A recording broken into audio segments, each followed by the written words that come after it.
The NFL just did something that I cannot let slide, and if you've been following the Brandon Sorsby situation even loosely, you already sense that something is off. Not slightly off.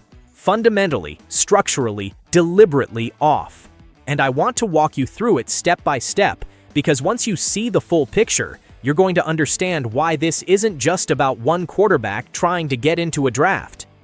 This is about whether the most powerful sports organization in America is actually bound by the rules it puts its own signature on. Let me set the scene.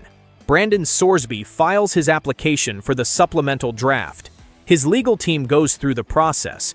They read the language of the collective bargaining agreement carefully, they check the criteria, and they determine, along with Jeffrey Kessler, one of the most accomplished sports attorneys in the country, that Sorsby qualifies. The standard is actually not complicated. If you were draft eligible back in April, and then something happened after the fact that changed your status, you have a legitimate case for the supplemental draft. That's it. That's the whole thing. It's not vague. It's not buried in footnotes. It says what it says. And yet, the NFL said no. They didn't just say no quietly either. They constructed a reason. They talked about not having enough time to investigate the gambling allegations, the claims that Sorsby wagered on his own team's games while he was still underage. They talked about him not demonstrating sufficient accountability. They used language that sounds serious and measured when you first hear it, but the moment you go back and look at what the CBA actually requires of a supplemental draft applicant, you realize something immediately. None of that language is in there. Not a word of it. There is no accountability standard. There is no investigation prerequisite. The league invented criteria from nothing and then used those invented criteria to shut the door on a player whose application was legitimate on its face. Now I want you to really sit with that for a moment, because I think we've all become a little too accustomed to the NFL doing things like this. We register it, we shake our heads, and then we move on to the next news cycle. But this one deserves more attention than that, because what the league did here wasn't a judgment call within the gray area of its own rules. It was a departure from those rules entirely, and the person standing on the other side of that departure isn't some low-profile agent hoping to slip something past the league office. It's Jeffrey Kessler, who already went to war with the NCAA on Sorsby's behalf, and won. Kessler's camp submitted exactly what was asked of them. 1 page. That was the application. When they followed up to ask whether anything additional was needed, the response from the league gave no indication that more was required. And then the rejection came anyway, wrapped in standards that exist nowhere in the actual agreement. That's not an oversight.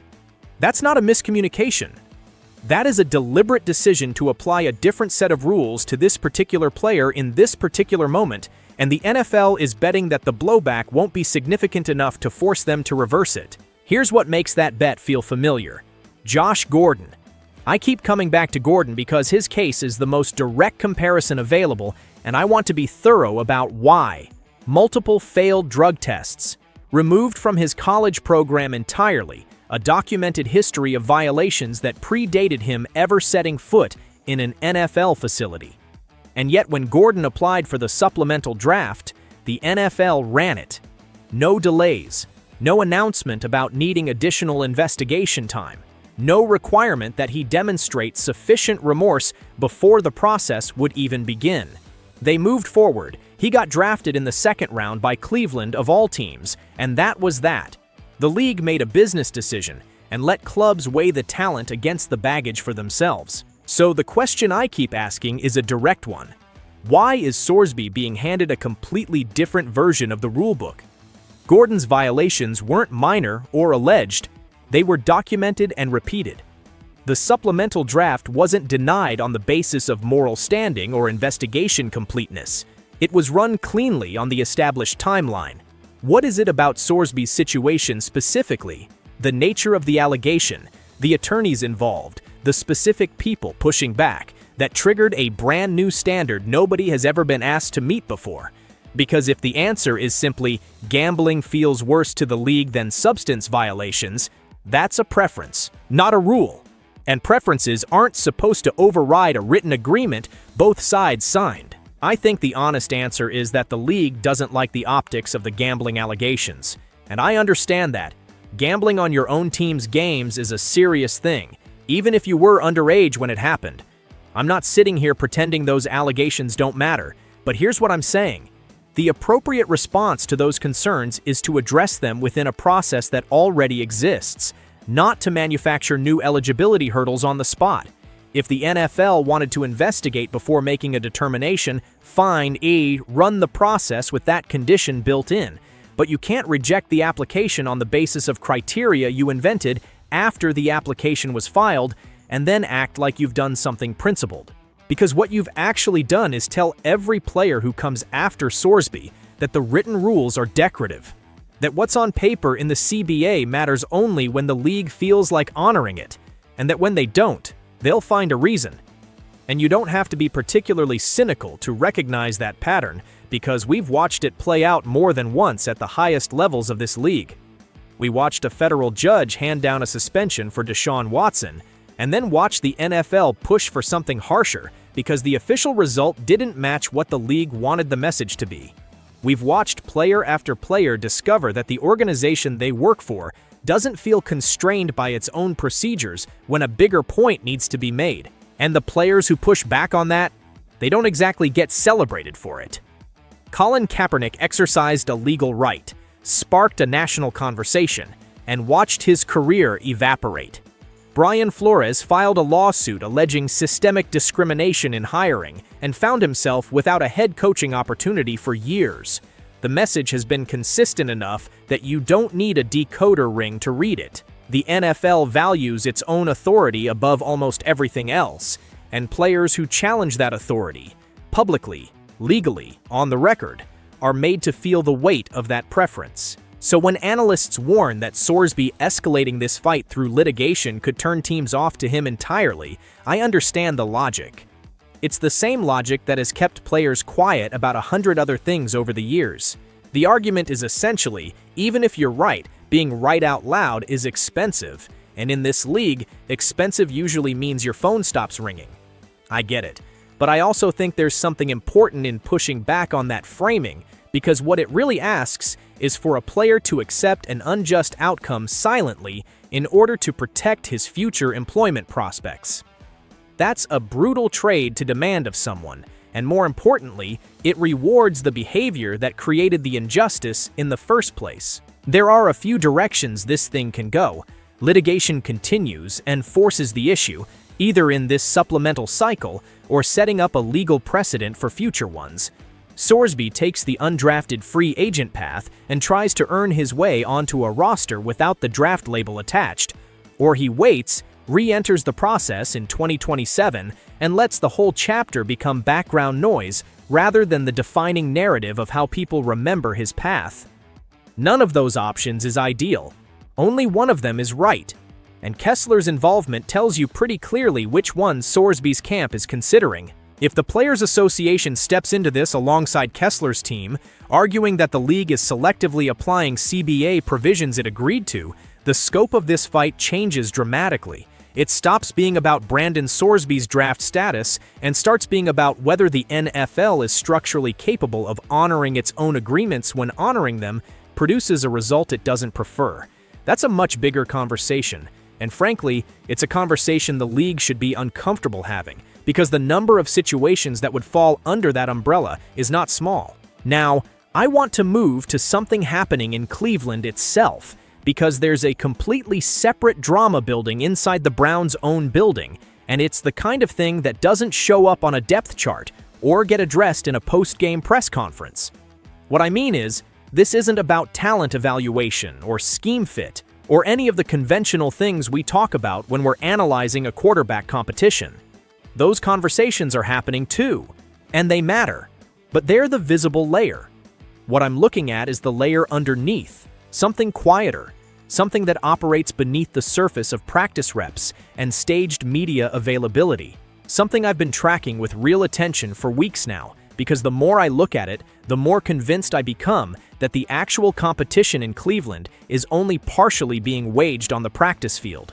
The reports coming out of the Browns facility are positioning Deshaun Watson as the likely starter heading into the season, Some of what's circulating suggests he could be given as much as a 6-week runway at the start of camp to prove he can hold the job before any real reconsideration happens.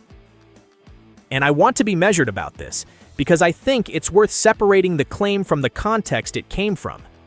Hearing that a media personality got something from someone inside the building isn't the same thing as the Browns officially declaring a starter. Front offices leak things for reasons. Players and their people leak things for reasons. The information is real, but what it signals and why it's being released at this particular moment are questions worth asking. What I do know is that from what was reported out of mandatory minicamp, the competition genuinely looked like a competition. Shedeur Sanders reportedly closed a gap that some people didn't think he could close as quickly as he did. There was real movement, real improvement, and yet the narrative drifting out of the organization still seems to carry a lean toward Watson, even accounting for that.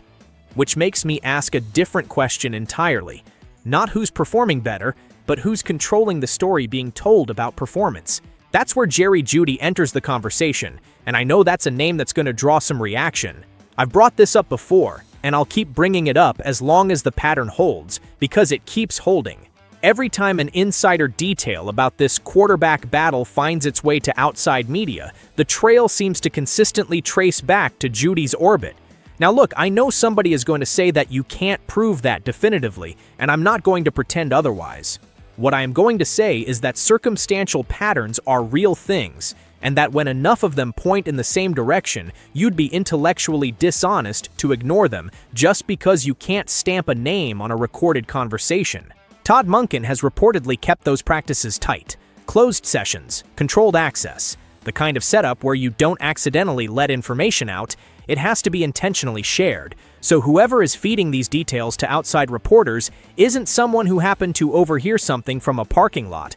It's someone who was in the building, trusted, present for the actual work. And the specificity of some of this information, not vague impressions but actual competitive reads on how individuals are performing. That's not the kind of thing you manufacture from a distance. So when that level of detail keeps painting Watson as the clear favorite, and the narrative consistently minimizes the significance of Sanders' improvement, I think the question of where that narrative originates matters a lot.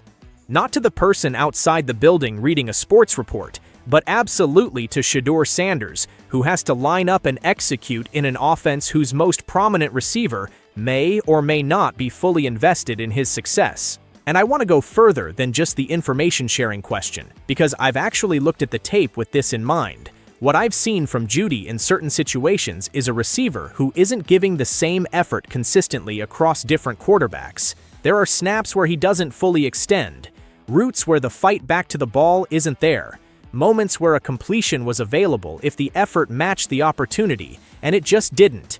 And then you look at different situations, different quarterbacks under center, and suddenly that hesitation isn't nearly as present. The urgency is back. The body language is different. I'm not making that up. It's on tape. Now, is that proof of intentional sabotage? No. I'm not going to call it that definitively. What I will call it is a competitive environment that appears to be uneven in ways that aren't being discussed publicly, and a situation where the person most at risk from that unevenness is the quarterback who's already fighting an uphill narrative. Because here's the brutal mechanics of how quarterback evaluation actually works at this level. If Sanders throws a ball to Jeudy's side, and Jeudy doesn't run the route clean, doesn't fight back for it, and the pass falls incomplete, nobody watching from the outside sees the route. They see the quarterback. They see the miss. They start building a case about decision-making and accuracy, and whether he's ready. And the receiver who gave half effort on that play gets a clean box score entry and moves on to the next snap. That's the asymmetry that I think doesn't get talked about enough when we're analyzing quarterback competitions. We talk about arm talent. We talk about pocket presence. We talk about processing speed. What we don't talk about nearly enough is whether the weapons around a quarterback are pulling in the same direction, and what happens to a quarterback's evaluation when some of those weapons are pulling in a different one. I'll say this clearly. None of what I'm raising is meant to argue that Sanders can't win this job. I genuinely believe he can. The spring showed real growth, real command, the kind of improvement that isn't just about making prettier throws, but about understanding the system and trusting yourself inside it. That foundation is real.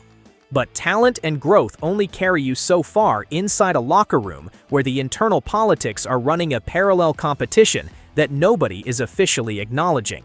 Training camp is coming. The stakes are real. And right now, two separate stories are building simultaneously inside and around the Cleveland Browns organization, one in a courtroom that hasn't been filed yet, and one in a quarterback competition that isn't as straightforward as the official version of events suggests. In both cases, the same underlying question is doing the work. Who's actually in control of the narrative, and what happens to the people who refuse to accept the version of events they're being handed? What I find most striking is that both situations, as different as they look on the surface, are ultimately about the same dynamic. There's a version of events that the powerful party is pushing, the NFL's version of why Sorsby doesn't qualify, the Browns organization's version of how the quarterback competition is unfolding, and then there's the messier truth underneath. In Sorsby's case, a player met the written criteria and got rejected on invented standards. In the Sanders situation, the competitive environment inside that locker room may not be as neutral as the depth chart implies, and the player most disadvantaged by that imbalance also happens to be the one the mainstream narrative already treats as the underdog.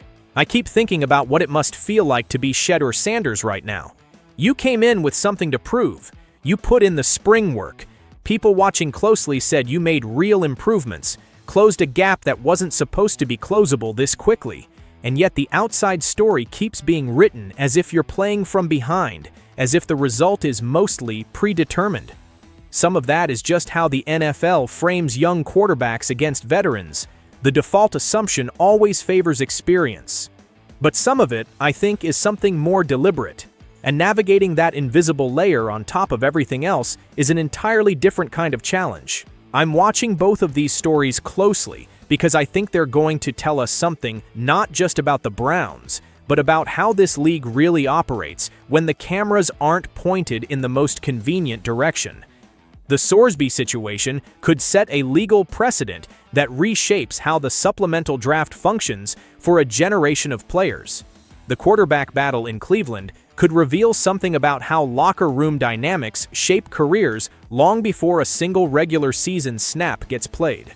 Neither outcome is small, and I have a feeling we're still very early in both of them.